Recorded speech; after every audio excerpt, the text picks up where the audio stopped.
Nice shot.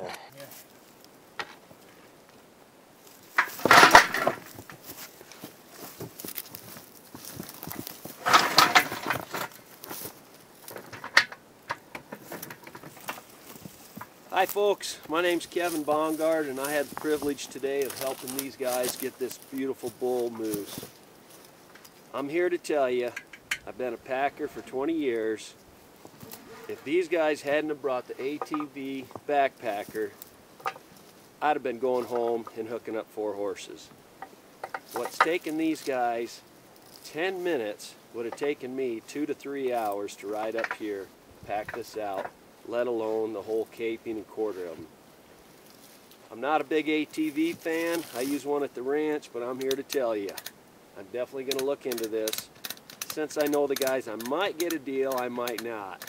However, I'm telling you straight up, this is pretty impressive. The ATV Backpacker, I'll probably have one by next year.